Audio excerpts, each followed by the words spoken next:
Muntasir Rashid, he and his partner together, they were able to generate $146,000 in just 6 months or in 180 days. This was just a launch revenue. It's like they were not really ready with the product. And I'm picking up the lesson number 1 that you shared, which is optimize for execution speed. This is something that they prioritize. They said that, okay, as soon as we just have something, we will just launch it. We'll launch it and we'll focus on the speed, because once we launch something, it is going to help us create more speed in developing, because now we have some accountability. It will give us feedback from customers, which is going to be very useful, because we don't want to end up building something for say 2 years and then realizing that there are very few people who wanted it, or actually nobody wanted it. This was a curious case for me. They not only launched once, but they launched 50 times in 180 days. That's 50 times. 50 times. Okay. They built a productivity tool for content marketers and SEOs.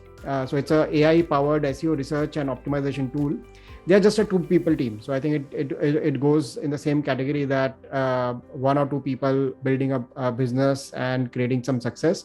And also before creating this product, they were running a service-based business. So they were running an agency, which was a dev shop for other SaaS startups.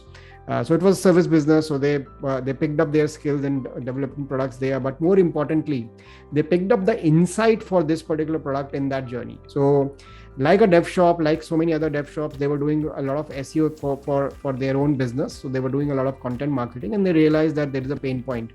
The amount of research that needs to go in to write a good quality content that is going to drive traffic, they just felt that it takes way too much time than they would want to put in. Too many spreadsheets, too many Google searches, etc. So that's where they thought that we need to build a product. And like any other entrepreneur, or at least in my case, if I were to imagine myself in their shoe, once there was one basic feature built up using no-code tools in almost no time. So they were using no-code themselves. So using no-code means that they did not take too much time to build one feature. They just somehow gathered that courage and said that we have to launch it. And they reminded themselves of Reid Hoffman's famous saying that if your first version is not embarrassing you, then that means that you are going too slow.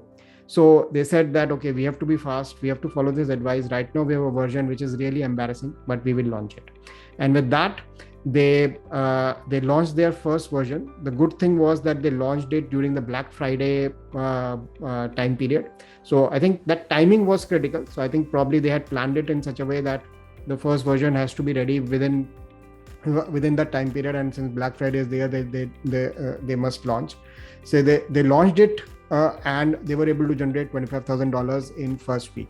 So probably a combination of launching during the Black Friday weekend time period when a lot of people are looking for deals, and selecting a platform carefully worked in their favor. But again, they did not stop at that. Once they tasted success from that particular launch of $25,000 in 1 week, they curated a list of other platforms, as I said, 49 more. And then there onwards, every week, every 10 days, there was a launch. They were just focusing on figuring out that for this platform, what creates a successful launch, then going after all the activities that would create success. Some launches were successful, some launches were failure, but that did not deter them from going forward.